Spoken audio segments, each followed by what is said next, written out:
Channel global science IQ।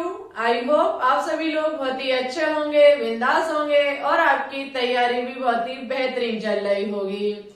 तो सबसे पहले हमारे सभी प्यारे प्यारे स्टूडेंट्स को हमारा प्यार भरा नमस्कार। आज हम आपके लिए केमिस्ट्री का लेक्चर नंबर 19 लेकर के आए हैं, जिसमें आज हम आपको बहुत ही कीमती टॉपिक जिसका नाम है इलेक्ट्रॉनिक विन्यास, इसके बारे में बहुत ही डिटेल से जानकारी देंगे। देखो, ये टॉपिक आपके सभी कंपटीशन एग्जाम, मेडिकल एग्जाम, साथ ही साथ क्लास 11th और 12th के लिए बहुत ही इम्पोर्टेंट टॉपिक है। और सबसे बड़ी बात ये है कि हमने आपका जो लेक्चर नंबर 18 कराया है, जिसमें हमने आपको पढ़ाया है क्वांटम नंबर, उसके लिए ये टॉपिक बहुत ज्यादा महत्वपूर्ण है। क्योंकि आपने देखा होगा आज हमने जो लाइव स्ट्रीम ली थी दोपहर 3 बजे, जिसमें हमने आपको क्वांटम संख्याओं से संबंधित कुछ क्वेश्चंस भी सॉल्व कराए थे। उसमें सबसे बड़ी समस्या ये हो रही थी कि आपको एलिमेंट्स दिया जा रहा था, यानी कि आपको तत्व दिया जा रहा था, लेकिन उसका इलेक्ट्रॉनिक विन्यास नहीं दे रहा था क्वेश्चन में। जब इलेक्ट्रॉनिक विन्यास नहीं दे रहा था और अंतिम इलेक्ट्रॉन के लिए आपको पूछी जा रही थी क्वांटम संख्याएं, तो सबसे बड़ी समस्या थी कि हमको इलेक्ट्रॉनिक विन्यास ही नहीं करना आता, क्योंकि स्टूडेंट्स के हमारे पास कमेंट्स आए थे कि हमें इलेक्ट्रॉनिक विन्यास करना ही नहीं आता है। तो सबसे जरूरी है इलेक्ट्रॉनिक विन्यास करना, ये आपके क्वांटम नंबर के लिए भी बहुत जरूरी है। और आपको आज हम बहुत ही इजी वे से इलेक्ट्रॉनिक विन्यास को समझाने का प्रयास करेंगे। आपको छोटा सा काम करना है, कॉपी पेन को साथ रखना है। जैसे जैसे हम चीजों को नोट डाउन करते जाएं, आप अपनी कॉपी में नोट डाउन करते रहना और वीडियो को बहुत ही ध्यान से वॉच कीजिएगा, ठीक है? क्योंकि टॉपिक बहुत ज्यादा कीमती है। हमारा पूरा प्रयास रहेगा आपको पूरा समझाने का, ठीक है? तो चलिए अब ज्यादा समय न लेते हुए हम अपने टॉपिक पर बात करेंगे। देखो स्टूडेंट्स, आपको पिछली क्लास में एटॉमिक स्ट्रक्चर यानी कि परमाणु संरचना के बारे में पढ़ चुके हैं। हमने क्वांटम नंबर जब पढ़ाया था, क्वांटम संख्या जब पढ़ाई थी, तो उसमें एटॉमिक स्ट्रक्चर भी बनवाया था, परमाणु संरचना भी बनवाई थी। जरा एक बार फिर नजर डालेंगे, ठीक है? आपको पता है कि किसी भी परमाणु का ये नाभिक होता है, जिसमें प्रोटॉन और न्यूट्रॉन पाए जाते हैं, और ये हमारा धनावेशित भाग होता है। इतना आप पहले ही सीख चुके हैं। और हमने आपसे कहा था कि इस नाभिक के चारों ओर हमारे जो इलेक्ट्रॉन होते हैं वो वृत्ताकार मार्ग पर चक्कर लगाते रहते हैं, ठीक है? इतना आप सीख चुके हैं। जो ये हमारे इलेक्ट्रॉन होते हैं वो नाभिक के चारों ओर वृत्ताकार मार्ग पर चक्कर लगाते रहते हैं। आपको हमने पढ़ाया था कि जिन वृत्ताकार मार्ग पर इलेक्ट्रॉन चक्कर लगाते हैं उनको कक्ष कहा जाता है, उनको कोष कहा जाता है, साथ ही साथ उनको क्या कहा जाता है? उनको ऊर्जा स्तर के नाम से जाना जाता है, ठीक है? इतना आपने पहले से पढ़ रखा है। इलेक्ट्रॉन उनको शेल कहा जाता है, ऑर्बिट कहा जाता है और एनर्जी लेवल कहा जाता है। आपने इतना जानने के बाद आपको पता है कि ये जो आपका है ये energy level 1, energy level 2, energy level 3 और एनर्जी लेवल आपका ये 4 है, ठीक है? ये जो हमारे एनर्जी लेवल है जिनमें इलेक्ट्रॉन चक्कर लगाते रहते हैं, जो हमारी ऊर्जा स्तर है, कोष है, कक्ष है, इनमें इलेक्ट्रॉन चक्कर लगाते रहते हैं, आपको पता है, ठीक है? इन्हीं कोष में, इन्हीं ऊर्जा स्तर में पाए जाते हैं हमारे उपकोष। इन्हीं ऊर्जा स्तर में कौन पाए जाते हैं? उपकोष पाए जाते हैं। अब आपको पता है हमारे 4 उपकोष होते हैं, SPDF, ठीक है? 4 उपकोष होते हैं SPDF। ये हमारे उपकोष जो होते हैं वो इन्हीं ऊर्जा स्तर में पाए जाते हैं या इन्हीं कोष में पाए जाते हैं, ठीक है? कैसे पाए जाते हैं? तो देखो स्टूडेंट्स, होता क्या है कि हम अंदर से बाहर की तरफ बढ़ते हैं। अंदर फर्स्ट एनर्जी लेवल में होता क्या है कि आपका S सब सेल पाया जाता है, जबकि सेकंड एनर्जी लेवल में S और P सब सेल पाए जाते हैं।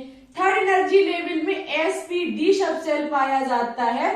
इसी प्रकार से फोर्थ में आपका SP, DF सब सेल विराजमान यानी कि पाया जाता है। ठीक है, फिफ्थ होगा उसमें sp-df होगा, सिक्स होगा उसमें sp-df होगा, और नंबर जो आपका 7 एनर्जी लेवल होगा उसमें भी sp-df होगा। ठीक है, और सबसे इंपॉर्टेंट बात भी याद रखिएगा कि अभी तक ओनली 7 एनर्जी लेवल की ही खोज हो पाई है। ठीक है, ओनली अभी तक 7 एनर्जी लेवल की ही खोज हो पाई है, या कोष या कक्ष। देखो तीनों नाम आपको याद रखने, कक्ष भी कहा जाता है, कोष भी कहा जाता है, और ऊर्जा स्तर भी कहा जाता है, जिसमें इलेक्ट्रॉन चक्कर लगाते हैं।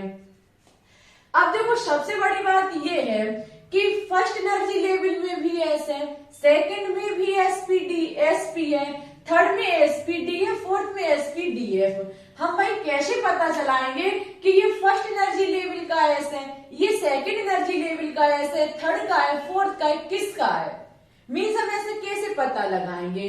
तो देखो हुआ क्या, वैज्ञानिकों ने क्या काम किया कि जो हमारा फर्स्ट एनर्जी लेवल का एस है उसे 1s कहा, जो सेकंड एनर्जी लेवल के सब सेल हैं उन्हें 2s 2p कहा, जो थर्ड एनर्जी लेवल के हैं उन्हें 3s 3p 3d कहा, जबकि आगे 4p 4d और 4f रहा हमारा। ठीक है, इसी प्रकार से हम 7 तक बढ़ते रहेंगे। इतनी चीज हमें पूरी उम्मीद है कि आपके 101% समझ में आ गई होगी। ठीक है, यदि समझ में नहीं आई वीडियो को यहीं पर स्टॉप करें, अपना कमेंट बॉक्स में छोड़ें, उसके बाद आगे समझें। ठीक है, क्योंकि कमेंट का हम रिप्लाई करेंगे। अब आपको पता है इनको कहा जाता है उपकोष। सबसे मेन चीज आपकी कंप्लीट हुई कि उपकोष किसमें चक्कर लगाती है, सब सेल किसमें चक्कर लगाते हैं, तो ये कोष में चक्कर लगाते हैं, और इस प्रकार से हमारा ये सिस्टम चलता है। अब देखो सबसे मेन बात है कि आपको इलेक्ट्रॉनिक विन्यास करना सीखना है। इलेक्ट्रॉनिक विन्यास होता क्या, एक बार ये नजर और डालें। आपने देखा होगा इस प्रकार से, माना कि सोडियम 11 है, इस प्रकार से लिखा होता है 1s2 2s2 2p6 और हमारा 3s1। ये चीज ही हमारी इलेक्ट्रॉनिक विन्यास कहलाती है। ये जो कुछ भी सिस्टमबाजी लिखा हुआ है ये ही हमारा इलेक्ट्रॉनिक विन्यास होता है, बस मुझे इसे ही सीखना है। ठीक है, इसी चीज को सीखना है कि भाई क्या लफड़ा है, ये कहां से कैसे कब संपन्न हुआ, बस इसी के बारे में मुझे सीखना है, और कुछ भी नहीं है। बहुत इजी है, चुटकियों में सीख जाओगे। ठीक है, तो इसी चीज को मुझे सीखना है। अब देखो इस प्रकार से जब 7 तक भर लेंगे, बहुत इजी काम हो गया। आपको क्या करना है, इस प्रकार से सब लिखने हैं अंदर से बाहर की तरफ, समझिएगा, अंदर से बाहर की तरफ 1s 2s। ठीक है, सेकंड में 2s 2p होता है, थर्ड एनर्जी लेवल में 3s 3p 3d होता है। ओके, फोर्थ में 4s 4p 4d और 4f होता है, और 5 में आपका 5s 5p 5d 5f होता है, 6 में आपका 6s 6p 6d और 6f होता है। ठीक है, इसी प्रकार से हमारा 7 में होगा। क्या ये हमारा इलेक्ट्रॉनिक विन्यास तैयार हो गया? तो देखो बिल्कुल भी नहीं हुआ, ये इलेक्ट्रॉनिक विन्यास का क्रम सही नहीं है। ठीक है, जिस प्रकार से हमने एनर्जी लेवलों में इलेक्ट्रॉन इन सब सेलों को भर दिया है, क्या ये इलेक्ट्रॉनिक विन्यास करने का तरीका राइट है? तो ये बिल्कुल भी राइट नहीं है, ये कोई तरीका नहीं है। ऐसा नहीं है कि हम अंदर से बाहर की तरफ सब सेलों को सेट कर दें, हमारा इलेक्ट्रॉनिक विन्यास बनके तैयार हो जाएगा। तो ये तरीका आपका बिल्कुल गलत है। तो फिर इलेक्ट्रॉनिक विन्यास का तरीका कहाँ से आता है? एक छोटा सा जबरदस्त ग्राफ समझाएंगे, बहुत बिंदास है, इससे आप बहुत जल्दी सीख जाएंगे। एक चीज और आपने सीखी पिछली क्लास में कि एस सब सेल में कितने इलेक्ट्रॉन भरे जाते हैं। तो एस सब सेल में 2 इलेक्ट्रॉन भरे जाते हैं, पी में 6 भरे जाते हैं, डी में 10 भरे जाते हैं, और एफ में 14 इलेक्ट्रॉनों को भरा जाता है। ठीक है, अब ये कैसे होते हैं? आपने देखा होगा S2, या फिर आपने देखा होगा P6 D10 F14। मेरे प्यारे स्टूडेंट्स, ये ही हमारे इलेक्ट्रॉनिक, ये ही हमारे इलेक्ट्रॉन है। जो एस के ऊपर ये 2 लिखे हुए, ये 2 इलेक्ट्रॉन भर दिए हमने। पी पर 6 लिखे हुए, हमने 6 इलेक्ट्रॉन भर दिए। डी पे हमने 10 इलेक्ट्रॉन को भर दिया और एफ में हमने 14 इलेक्ट्रॉनों को भर दिया है। ठीक है, ये हमारे क्या लिखे हुए, ये हमारे इलेक्ट्रॉन लिखे हुए हैं। याद रखिएगा, एस में अधिकतम 2 इलेक्ट्रॉन भरे जा सकते हैं, पी में अधिकतम 6 इलेक्ट्रॉनों को भरा जा सकता है, डी में अधिकतम 10 को भरा जा सकता है और एफ में अधिकतम 14 इलेक्ट्रॉनों को भरा जा सकता है। ठीक है, चलिए अब हम आगे की बात करेंगे। हम सीखना चाहेंगे इलेक्ट्रॉनिक विन्यास का क्रम। तो भाई एक छोटा सा हम ग्राफ समझाएंगे। ग्राफ को सीखने से पहले एक बार अपने दोस्तों के साथ क्लास को शेयर करेंगे, उनको भी पता चले कि इलेक्ट्रॉनिक विन्यास कैसे किया जाता है। दोस्त की मदद करना आपका सबसे बड़ा काम है, उनको भी सिखाइए कुछ। ठीक है, तो पहले क्लास को हम शेयर करेंगे और चैनल को लगातार सपोर्ट करना है आपको। अगर सब क्लास पाना चाहते, देखो ये क्लास पता हम क्यों लेके आए, क्योंकि पिछली क्लास क्वांटम संख्या को आपने बहुत ज्यादा सपोर्ट दिया, बहुत ज्यादा आपने प्यार दिखाया। तहे दिल से हमारे सभी स्टूडेंट्स को हमारा बहुत बहुत धन्यवाद, क्योंकि आपने पिछली क्लास को सपोर्ट बहुत अच्छे से किया। लेकिन मेन प्रॉब्लम क्या थी उस क्लास की, लाइक ज्यादा नहीं थे। वीडियो को बहुत अच्छे से वॉच किया आप लोगों ने, लेकिन क्लास में लाइक बिल्कुल भी नहीं थे। गलत बात है, क्लास को लाइक भी कर दिया करें। ठीक है, देखो लाइक ना करें तो डिसलाइक कर दे, हमें उससे प्रॉब्लम नहीं है, लेकिन करें जरूर। चाहे लाइक करें चाहे डिसलाइक करें, करें जरूर। लेकिन लाइक करते हम समझ जाते हैं, आप वीडियो को पसंद करते हैं। लाइक करने का मतलब ये होता है कि हम किसी को लाइक कब करते हैं, जब उस इंसान को हम पसंद करते हैं। ठीक है, तो वीडियो को लाइक करने का मतलब है कि आप हमारी वीडियो को पसंद करते हैं, और डिसलाइक करने का मतलब ये है कि आप हमारी वीडियो को ना पसंद करते हैं। लेकिन आप लाइक करने के बाद कमेंट छोड़ते हैं वेरी नाइस, तो हम समझ जाते हैं क्लास बहुत अच्छी थी, आपने इसलिए लाइक किया। लेकिन डिसलाइक करने से पहले आपको अपना कमेंट छोड़ना होगा कि हमने किस रीजन से क्लास को डिसलाइक किया है। ओके, क्योंकि हमें भी पता चले कि क्या कमी रह गई है। बिल्कुल भी बुराई वाली बात नहीं है, उस कमी को हम सही करने की पूरी प्रयास करेंगे। लेकिन डिसलाइक करें तो डिसलाइक करने से पहले अपना कमेंट जरूर छोड़ें कि इस रीजन से हमने क्लास को डिसलाइक किया है। ओके, लेकिन करें जरूर, या लाइक करें या डिसलाइक करें, इससे हमें फर्क नहीं पड़ता है, लेकिन करें जरूर। जब कुछ नहीं करते हो तब गुस्सा आती है। ठीक है, तो करना बहुत जरूरी है, चाहे लाइक करें चाहे डिसलाइक करें। अच्छा चलिए आगे बात करेंगे। आगे हम किसके आधार पर सीखने जा रहे हैं इलेक्ट्रॉनिक विन्यास, तो एक वैज्ञानिक रहे हमारे जिसका नाम है ऑफबाउ सिद्धांत। सॉरी, एक वैज्ञानिक नहीं, हमको एक सिद्धांत था हमारा ऑफबाउ सिद्धांत। पहले हेडिंग लगाएंगे उसके बाद समझाएंगे।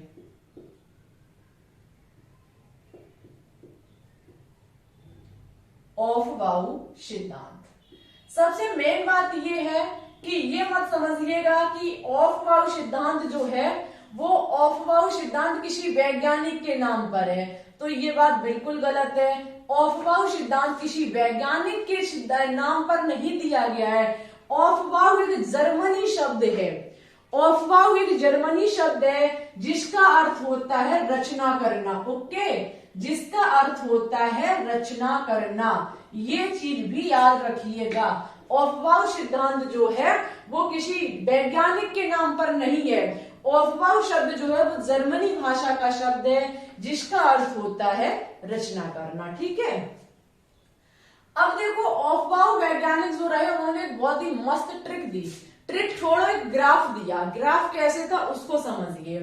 देखो आपको क्या करना है, सबसे पहले सभी एनर्जी लेवल में रखे सब सेल को रखना है। फर्स्ट एनर्जी लेवल में 1s होता है, सेकेंड में 2s, 2p, 2s और 2p होता है।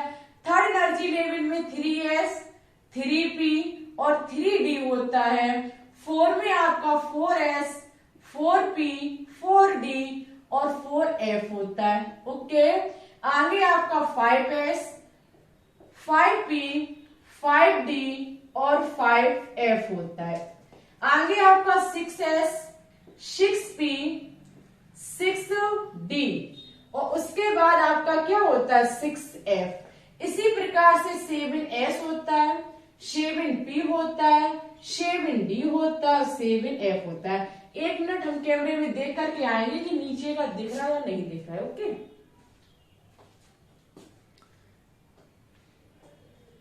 ओके ठीक है, नीचे का भी दिख रहा है। ओके, कोई प्रॉब्लम नहीं। ऑफबाउ सिद्धांत के आधार पर हम इलेक्ट्रॉनिक विन्यास करना सीखेंगे, क्योंकि जो हमारा आधुनिक इलेक्ट्रॉनिक विन्यास है, जो इस टाइम प्रेजेंट टाइम चलता है, जो हम यूज करते हैं, जिसके आधार पर हम इलेक्ट्रॉनिक विन्यास करते हैं, वो ऑफबाउ सिद्धांत के आधार पर ही करते हैं। लेकिन इसको समझना बिना ग्राफ के बहुत मुश्किल नहीं, नामुमकिन काम है। नहीं समझ पाओगे, 1000 प्रयास कर लेना आप। इस ग्राफ के माध्यम से देखो कैसे सीखेंगे। 1 मिनट हम इसे ग्राफ को सजा देते हैं थोड़ा, कैसे, इसको गोला करके। ठीक है, इसको गोला करके थोड़ा सजा देते हैं।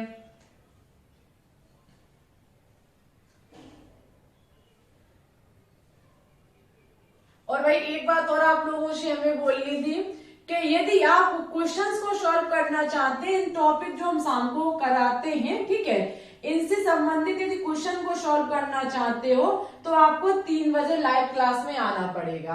हम अलग से कोई मॉक टेस्ट नहीं लेते, ना अलग से कोई क्वेश्चन सॉल्व कराते हैं।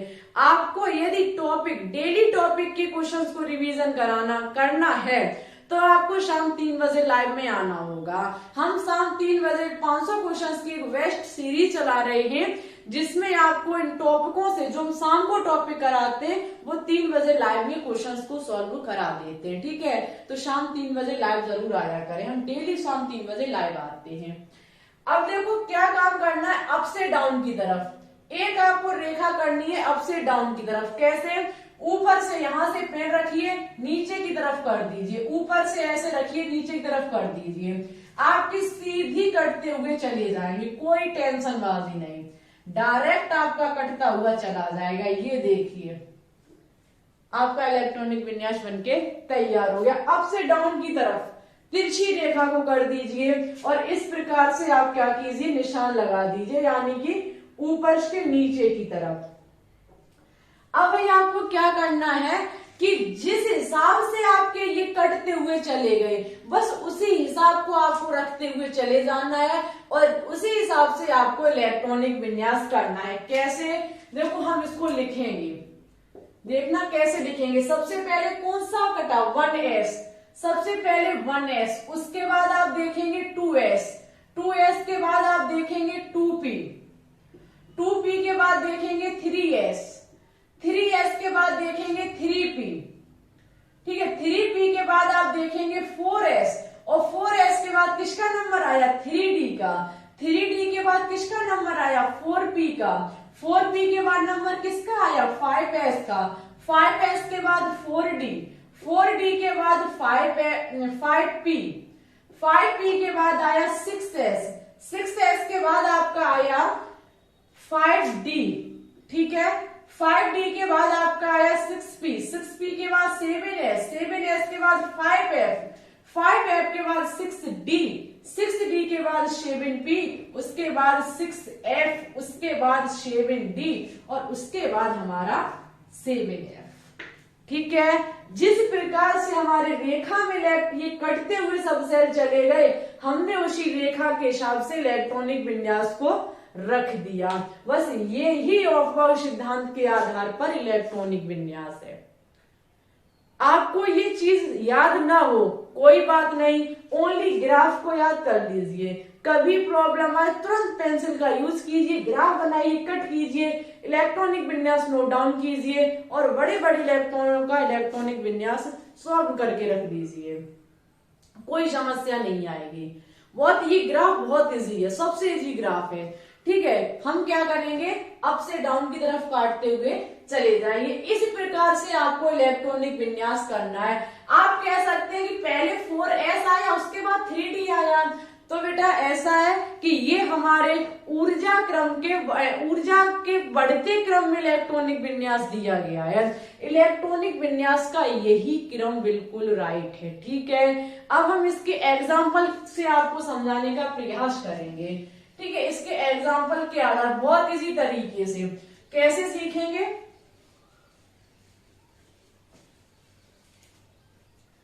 चलिए हम इसको सिखाते हैं आपको। सबसे पहले कोई एक एलिमेंट्स ले लीजिए। माना कि हमने एलिमेंट्स आपके सामने रखा, हमने रखा Mg ले लीजिए। Mg 12 होता है। जो इलेक्ट्रॉनिक विन्यास किया जाता है, इलेक्ट्रॉनिक विन्यास जो किया जाता है वो आपका परमाणु क्रमांक को लेकर के किया जाता है। उस एलिमेंट का परमाणु क्रमांक लिया जाता है। परमाणु क्रमांक मैग्नीशियम का 12 होता है। हम इलेक्ट्रॉनिक विन्यास करेंगे, यानी कि मुझे कितने इलेक्ट्रॉन चाहिए? 12 इलेक्ट्रॉन चाहिए। हमें 12 इलेक्ट्रॉन का इलेक्ट्रॉनिक विन्यास करना है, यानी कि इन उपकोषों में भरना है। चलिए हम पहले माना कि 12 गोले कर लेते हैं।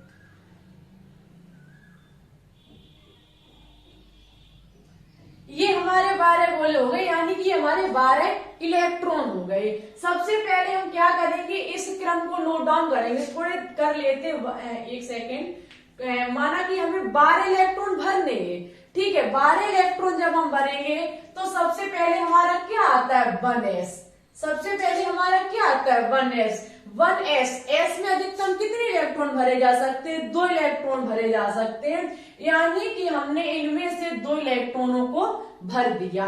अब हमारे बचे 10। उसके बाद हम क्या करेंगे? आता है हमारा 2s। क्या आता है? 2s। s में अधिकतम कितने इलेक्ट्रॉन भरे जा सकते हैं? 2, यानी कि हमने अपने में से 2 इलेक्ट्रॉन को दे दिया।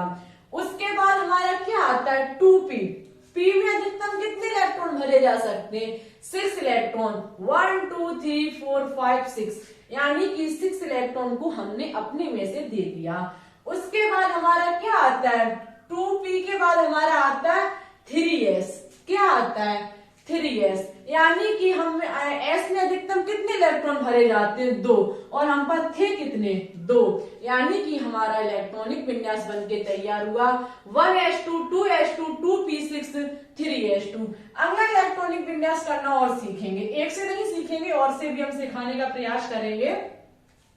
आगे माना कि सल्फर हमारा 16 है, सल्फर 16, ठीक है। इसका देखो इलेक्ट्रॉनिक विन्यास कैसे करेंगे। अब वो गोला करने का कोई सिस्टम भी नहीं है, आपको समझाने का हमारा ओनली थोड़ा इरादा सा था जो हमने गोला करके समझाया, ठीक है। देखो सबसे पहले हमारा क्या आता है? 1s। s में अधिकतम कितने इलेक्ट्रॉन भरे जा सकते हैं? 2 इलेक्ट्रॉन। उसके बाद हमारा आता है 2s। अधिकतम इलेक्ट्रॉन कितने भरे जा सकते हैं? 2 भरे जा सकते हैं। उसके बाद हमारा आता है 2p। p में अधिकतम कितने इलेक्ट्रॉन भरे जा सकते हैं? 6 इलेक्ट्रॉन। 2p के बाद हमारा आता है 3s। s में अधिकतम कितने इलेक्ट्रॉन भरे जा सकते हैं? 2। 3s के बाद हमारा क्या आता है? 3p। 3p में अधिकतम कितने इलेक्ट्रॉन भरे जा सकते हैं? 6 इलेक्ट्रॉन। लेकिन एक बार हम ये भी तो काउंट कर लें, हमें इलेक्ट्रॉन ओनली 16 की जरूरत है कि कितने हो गए, कितने बच गए हैं। हम इलेक्ट्रॉन को गिनेंगे 2 2 4 4 और 6 10 10 और 2 कितने हो गए? 12। अब देखो मुझे चाहिए 16, 12 हमारे कंप्लीट हो गए, बचे कितने? 4 इलेक्ट्रॉन। जबकि p में कितने भरे जा सकते हैं? 6 इलेक्ट्रॉन।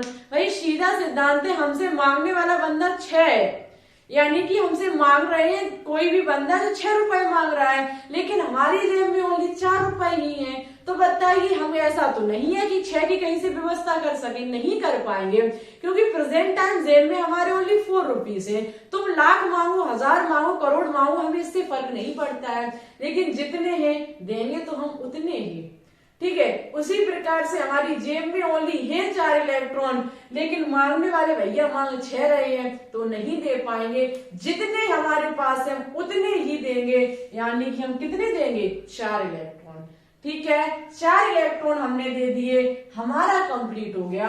6 यदि यहाँ पे माना कि होता 19 होता, ऐसा देखो कम को भर सकते हैं, अधिक को नहीं भर सकते। 6 से ज्यादा हमारी औकात नहीं है हम इसमें भर दें, लेकिन 6 से कम भर सकते हैं, ठीक है। ये काम हम कर सकते हैं, लेकिन ज्यादा कभी नहीं भर सकते। कम को हम सब सेल में इलेक्ट्रॉनों को भर सकते हैं। जरूरत जितनी होगी काम तो उतना ही किया जाएगा, बिना जरूरत के तो कोई काम नहीं करता है, ठीक है। इतना हमारे हिसाब से आपको समझ में आया होगा, 100 नहीं 101% समझ में आया होगा।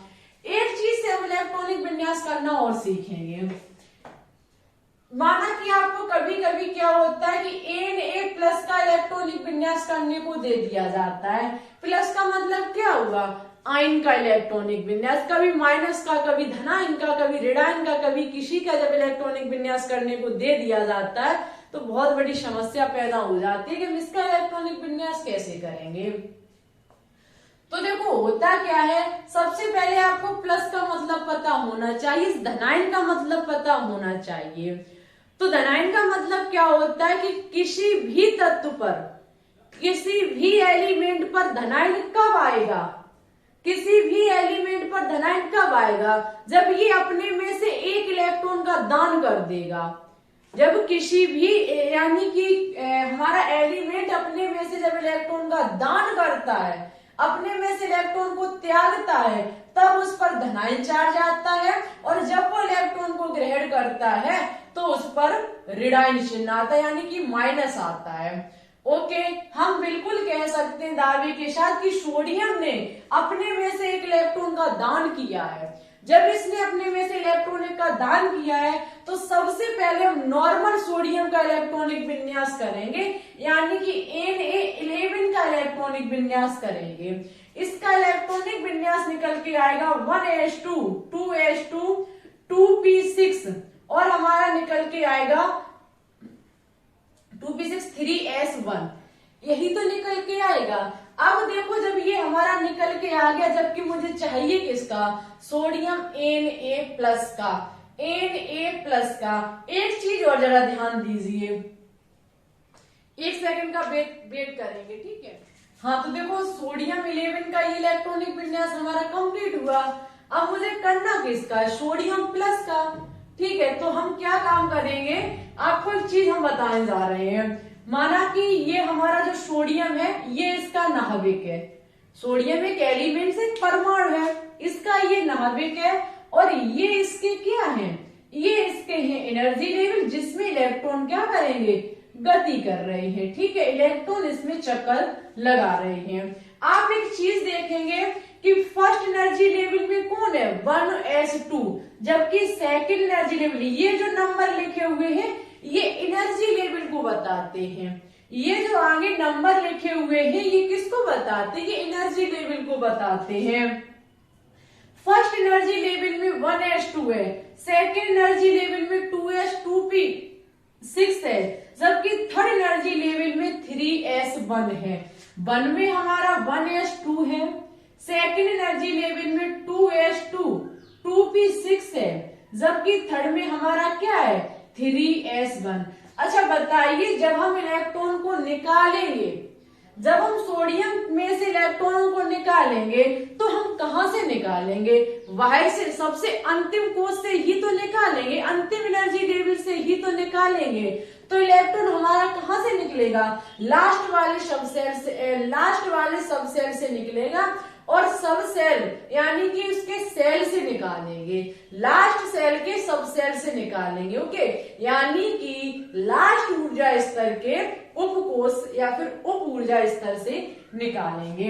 यानी कि यहाँ से थर्ड वाले ये जो हमारा एस सब सेल है, इसका एक इलेक्ट्रॉनिक, यहाँ से इलेक्ट्रॉन चला जाएगा, हमारा इलेक्ट्रॉनिक विन्यास Na+ का बचेगा, 1s2 2s2 और हमारा होगा 2p6। ओके, हमें उम्मीद है कि आपको बहुत ही अच्छे से क्लियर हुआ होगा। एक चीज और हम समझेंगे, वो चीज क्या है, वो ये है कि आपने कुछ अपवाद पढ़े होंगे, ऐसे अपवाद जिसमें होता क्या है, उसमें होता क्या है कि जो इलेक्ट्रॉन होते हैं, वो आगे वाली कक्षा में से, माना कि आगे वाली जो उसका सब सेल है उसमें तो कम होंगे, जबकि नेक्स्ट वाले कोष में पूर्णता भर दिए जाते हैं। ये कब होता है, इस चीज को समझेंगे। आपने एक अपवाद सुना होगा क्रोमियम का, जो हमारा 24 होता है, उसमें होता क्या है कि 4s2 होना चाहिए, 4s2 होना चाहिए, तो ये 4s2 न हो करके हमारा 4s1 और 3d5 हो जाता है जाकर के, ये अपवाद होता है। इस अपवाद कैसे है, इस चीज को हम समझेंगे पहले। आपको छोटी सी मस्त जबरदस्त ट्रिक बताते हैं जो आपको इससे पहले किसी ने नहीं बताई होगी। वो ट्रिक क्या है? ट्रिक वो ये है कि यदि हमारा S और D आ रहा है, यदि हमारा S और D आ रहा है इलेक्ट्रॉनिक विन्यास करते समय, तो S पर बल रहेगा और D पर कितना, S पर हमारा बल रहेगा और D पर हमारा क्या हो जाएगा जा करके, यदि हमारा, एक मिनट रुकिए, यदि हमारा S2 है और D आपको पता है 10 होता है, थोड़ा और इजी करने का प्रयास करेंगे। S पर 2 होता है, D पर 10 होता है, इतनी बात आपको पता है। हम आपको ये समझाना चाहते हैं कि हमेशा S पर 1 होगा और D पर कितना होगा, 5 होगा, और S पर 1 होगा तो D पर हमारा क्या होगा, 10 होगा। यानी कि माना कि कैसे, इस चीज को अभी आपको कठिन लग रहा होगा लेकिन थोड़ा इंतजार कीजिए, हम और इजी करेंगे। आपको पता है कि यहाँ पर देखिए 4S2 और 3D10 होता है, 4S2 और 3D10 होता है, लेकिन ऐसा नहीं होगा। यदि ये इलेक्ट्रॉनिक विन्यास किसी के बीच में पड़ जाएगा, जब इलेक्ट्रॉनिक विन्यास करते समय यदि 4S और 3D आ जाएगा तो हम 4 पर S बन रखेंगे, 4 पर S बन रहेगा, जबकि D पर कितना हो जाएगा जाकर के, 10 हो जाएगा जाकर के, जहां हमारा 9 होना चाहिए। उसी प्रकार से यहाँ पे होता है, माना कि यहाँ पे हमारा कितना है, जैसे कि एक एग्जांपल लेते हैं, क्रोमियम 24 का इलेक्ट्रॉनिक विन्यास करेंगे, 24 का इलेक्ट्रॉनिक विन्यास करेंगे। इसका हम आपेक्षिक यानी कि जो इलेक्ट्रॉनिक विन्यास होना चाहिए उसको ज्ञात करेंगे, यानी कि 1S2, 2S2, 2p6, 3S2, 3p6 और उसके बाद हमारा 4S2 और हमारा होना चाहिए कितना, 3D4। यही तो इलेक्ट्रॉनिक विन्यास होना चाहिए, लेकिन ये इलेक्ट्रॉनिक विन्यास गलत माना जाता है। कैसे? क्योंकि अभी हमने बताया है कि हमारा S2, यदि हमारा S2 है तो वो S2 ना रह करके S1 हो जाता है और D पर कितना हो जाएगा जाकर के, 5 हो जाएगा जाकर के। इलेक्ट्रॉनिक विन्यास करते समय यदि आपको S2 और D4 दिखे तो उसका ये करना है आपको, और आपको S2 और D9 दिखे तो उसका ये आपको इलेक्ट्रॉनिक विन्यास करना है। बस इतना चीज सीख लीजिए। देखो ये आपका अस्थायी इलेक्ट्रॉनिक विन्यास है और ये आपका स्थायी इलेक्ट्रॉनिक विन्यास है। जो अपवाद आपने पढ़े हैं उनको यदि आप परमाणु क्रमांक याद न रख पाए कि इसका क्या परमाणु, यानी कि कौन कौन से ऐसे परमाणु क्रमांक है, कौन कौन से ऐसे ऐसे तत्व हैं जिनका इलेक्ट्रॉनिक विन्यास करते समय अपवाद पैदा होती है, तो वो चीज आप ना याद करें। ओनली इतना याद कर लें कि S2 और D4 आ रहा है, जैसे यहाँ पे S2 और D4 आया है तो इसका S1 हो जाएगा और उसका एक इलेक्ट्रॉन जो होगा वो नेक्स्ट वाले उस सब सेल में पहुंच जाएगा, ठीक है। और इसी प्रकार से S2 और D9 आ रहा है तो ये हमारा S1 और D10 हो जाएगा जाकर के। ऐसा क्यों? तो ये एक अस्थायी होता है इलेक्ट्रॉनिक विन्यास, और मुझे इलेक्ट्रॉनिक विन्यास कैसा चाहिए, मुझे इलेक्ट्रॉनिक विन्यास स्थायी चाहिए, और ये हमारा कैसा होता है, ये हमारा स्थायी होता है। अब हमें उम्मीद है कि आपको बिल्कुल क्लियर समझ में आ चुका होगा, ठीक है। अब आपसे कोई भी दिक्कत तो समझ में ना आए तो आप अपना कमेंट छोड़िए, हम उस चीज को समझाने का प्रयास करेंगे। अब देखो अपवाद पर हम बात करेंगे, यानी कि इलेक्ट्रॉनिक विन्यास इनका समझाएंगे आपको। कैसे? माना कि ले लीजिए कॉपर, ले लीजिए 29 इसका इलेक्ट्रॉनिक परमाणु क्रमांक होता है, कॉपर हमारा 29 होता है। इसका इलेक्ट्रॉनिक विन्यास 1s2, 2s2, 2p6, 3s2, 3p6, चाहिए। काउंट कर लेंगे इलेक्ट्रॉनों को, 2 2 4, 4 6 10, 2 12, 6 18, 2 20 और 9 29। ठीक है, ये हमारे 29 इलेक्ट्रॉनों का इलेक्ट्रॉनिक विन्यास लिखा हुआ है। लेकिन वही बात, ये आपेक्षिक है, यानी कि ऐसा होना चाहिए, लेकिन ये वास्तविक नहीं है। क्यों नहीं है? क्योंकि देख सकते S2 और D9 आ चुका है। S2 और D9 जब आता है तो इसका एक इलेक्ट्रॉन जो आगे वाले कोष का इलेक्ट्रॉन होता है वो उसके नेक्स्ट वाले कोष में पहुंच जाता है। तो इसका वास्तविक क्या होगा? 1s2, 2s2, 2p6, 3s2, 3p6, 4s1 और हमारा 3d10 हो जाएगा। ठीक है, उम्मीद है पूरी कि आपको अच्छे से क्लियर हुआ होगा।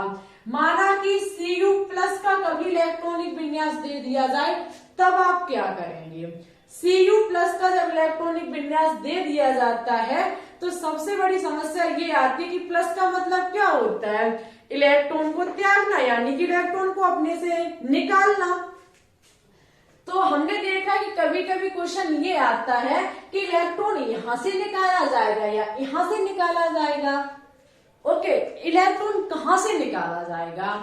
सबसे पहली बात हम एक चीज समझाने की प्रयास करेंगे। आपसे कभी पूछा जाए कि यहाँ पे अंतिम इलेक्ट्रॉन कहाँ पे भरा गया है, तो ये है इसके अंतिम इलेक्ट्रॉन 10।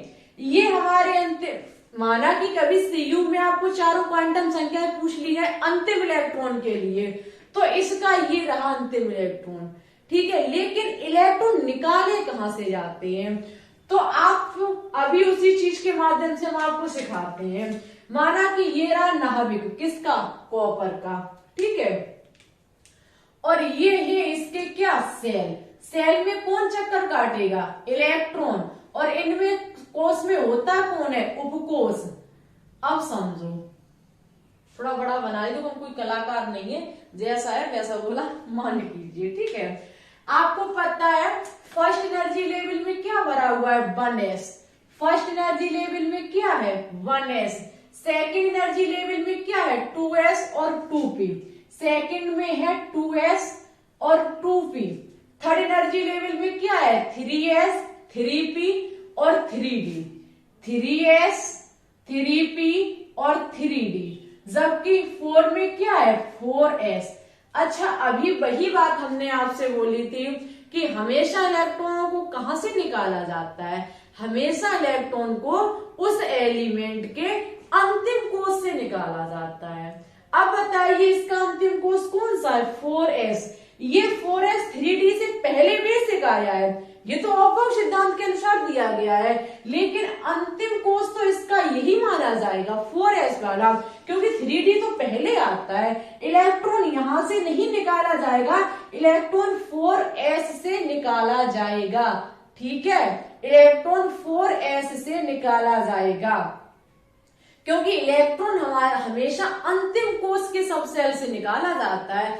अंतिम कोष कौन सा है? फोर्थ कोष के सब सेल, यानी कि सब उपकोष कौन सा है? S वाला, इससे निकाला जाएगा। ठीक है, इतने डिफरेंस आपको कोई नहीं कराएगा जितने हम आपके सामने एक्सप्लेन कर रहे हैं चीजों को। ठीक है ना, कोई भी यूट्यूब को उठा के देख लेना। तो यहां से इलेक्ट्रॉन आपका बाहर निकाला जाएगा। उसके बाद इलेक्ट्रॉनिक विन्यास क्या बचेगा? 1s2, 2s2, 2p6, 3s2, 3p6 और 4s प्लस की 1 दिया गया है, तो यहां से 4s1 पूरा हट जाएगा और हमारा 3d10 बचेगा। यही इलेक्ट्रॉनिक विन्यास हमारा निकल के आएगा, किसका? Cu प्लस का।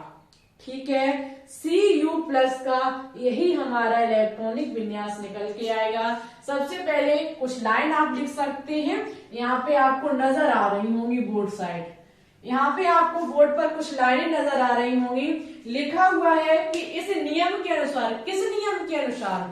ऑफबाउ नियम के अनुसार इलेक्ट्रॉन ऊर्जा के बढ़ते क्रमानुसार रखा गया है। ठीक है, ग्रहण करता है, यानी कि जो आपके इलेक्ट्रॉन होते हैं वो ऊर्जा के बढ़ते क्रमानुसार ग्रहण करते हैं, और जिस उपकोष की ऊर्जा सबसे कम होगी इलेक्ट्रॉन सबसे पहले उसी में भरा जाएगा।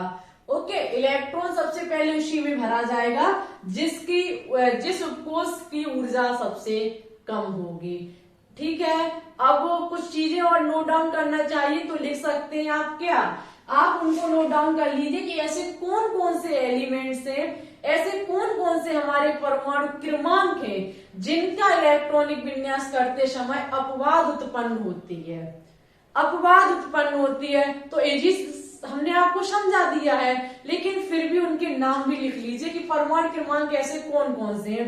बोर्ड साइड आपको नजर आ रहे होंगे, एक तो आपका 24 परमाणु क्रमांक है, उसके बाद 29 है, उसके बाद आपका 41 है, उसके बाद 42 है, उसके बाद 44 है, 45 है और 47 है, 48 है और आपका 78 और 79 है।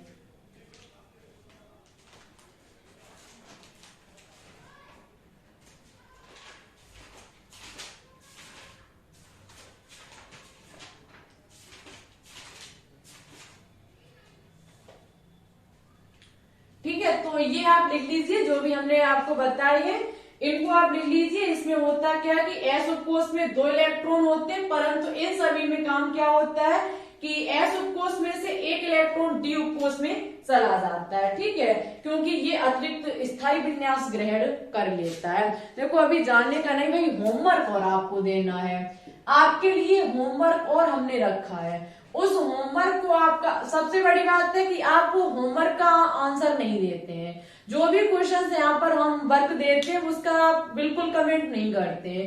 पिछली क्लास में क्वांटम नंबर में हमने एक क्वेश्चन दिया था होमवर्क में, जिसमें ओनली अन्नू मौर्य के द्वारा क्वेश्चन का जवाब दिया गया, अदर किसी स्टूडेंट्स ने क्वेश्चन का आंसर नहीं दिया। गलत बात है, जब तक क्वेश्चन का आंसर नहीं दोगे हम भी नहीं जान पाएंगे कि आपने क्लास को अंत तक वॉच किया या नहीं किया और आपको समझ में आया या नहीं आया।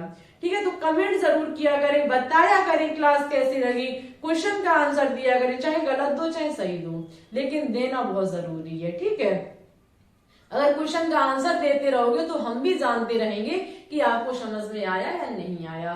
और आपको कहीं भी आज की क्लास में दिक्कत हो, कमेंट छोड़िए कमेंट बॉक्स में, रिप्लाई हम करेंगे और ऐसे नहीं बिल्कुल अच्छे से और डिफाइन करेंगे। ठीक है, सबसे पहले आपको आर्सेनिक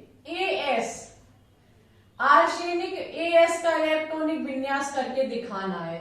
आर्सेनिक एएस का इलेक्ट्रॉनिक विन्यास कमेंट बॉक्स में कमेंट करके बताना है। ठीक है, आर्सेनिक के बाद आपको बहुत छोटा सा दे रहे हैं क्योंकि इलेक्ट्रॉनिक विन्यास लिखने में प्रॉब्लम होती है। आपको इलेक्ट्रॉनिक विन्यास करना है, आपको इलेक्ट्रॉनिक विन्यास किसका करना है, Mg2+ का, बहुत छोटा है, Mg2+ और आर्सेनिक एएस का इलेक्ट्रॉनिक विन्यास करके आपको कमेंट बॉक्स में दिखाना होगा। जो स्टूडेंट्स इस क्वेश्चन का आंसर सही अच्छे से बिल्कुल राइट देंगे उनका नाम हम नेक्स्ट क्लास में जरूर लेकर के आएंगे। देखो अब आपको शाम 3 बजे और आपको ये अपलोड क्लास 8 साढ़े 8 बजे की समथिंग डेली मिल रही है, तो अब आपका फर्ज बनता है कि क्लास को ज्यादा से ज्यादा शेयर करें और साथ ही साथ चैनल को भी सपोर्ट करें। अब तो भाई देखते रहिए अच्छे से, अब आपको क्लास रेगुलर देने की पूरी हमारी कोशिश रहेगी। दोपहर 3 बजे लाइव तो कभी नहीं छूटेगी। टॉपिक एक बार बेसिक ना हो पहले होगा, ऐसी बात नहीं कि हम लेना, इसे भी लेंगे, लेकिन शाम 3 बजे लाइव जरूर आया करें क्योंकि वहां पे बहुत धुआंधार तरीके से हम क्वेश्चन सॉल्व करा रहे हैं। 500 क्वेश्चन की हमारी सीरीज चल रही है। ये क्लास कैसी लगी बताइएगा जरूर, हम आपके कमेंट का इंतजार करेंगे। क्वेश्चन का भी आंसर दीजिएगा। वीडियो अच्छी लगे तो लाइक कीजिए, दोस्तों के साथ शेयर कीजिए। चैनल पर अभी न्यू है तो चैनल को भी सब्सक्राइब करके बेल आइकन को दबा के ऑल पर क्लिक कर लीजिए, जिससे आने वाली वीडियो के नोटिफिकेशन आपके पास टाइम टू टाइम पहुंचते रहें। और हमारे टेलीग्राम चैनल को भी ज्वाइन कर लीजिए, जिसकी लिंक नीचे डिस्क्रिप्शन में डली हुई है। ठीक है, क्योंकि वहां पे कोई भी इंफॉर्मेशन होती है, क्लास लेंगे या नहीं लेंगे, क्लास का समय यदि हम चेंज करते हैं तो उसकी हर एक इंफॉर्मेशन आपको टेलीग्राम चैनल पर ही दी जाएगी, तो उसको ज्वाइन जरूर कर ले, डिस्क्रिप्शन में लिंक डली हुई है। चलिए तो फिर ठीक है, आज के लिए बस इतना ही रखते हैं। टॉपिक आपका ये कंप्लीट हुआ। नेक्स्ट क्लास में आपको पाउली का अपवर्जन सिद्धांत, साथ ही साथ आपके हुड का जो नियम है उनको समझाएंगे और यही आपका ये टॉपिक जो है जो टॉपिक नहीं, आपका परमाणु संरचना चैप्टर वो खत्म हो जाएगा। ठीक है, पाउली का वर्जन सिद्धांत, हुड का नियम और एक दो चीज होगी तो उसको भी हम देख लेंगे, अन्यथा आपका ये चैप्टर यहीं पर खत्म हो जाएगा। उसके बाद नेक्स्ट तीसरा चैप्टर आपका न्यू चलेगा, तत्वों का वर्गीकरण। बहुत अच्छा चैप्टर है, क्योंकि अधिकांश जिस ईयर जो 2021 में एग्जाम हुआ था उसमें यहाँ से क्वेश्चंस पूछे गए थे। सबसे ज्यादा तत्वों के वर्गीकरण चैप्टर से क्वेश्चंस पूछे गए थे। तो इसके बाद वही चैप्टर स्टार्ट करेंगे। ठीक है, पहले हमारा प्रयास रहेगा कि क्लास 11th को हम खत्म करें, उसके बाद क्लास 12th पे जाएंगे। पूरा खत्म कराने की, हम पूरी केमिस्ट्री खत्म कराने की गारंटी लेते हैं, खत्म कराएंगे, लेकिन आप सपोर्ट बनाए रखिएगा। ठीक है, ओके, अब चलते, ज्यादा समय नहीं लेंगे। Thanks for watching this video. जय हिंद, जय भारत, ऑल द बेस्ट।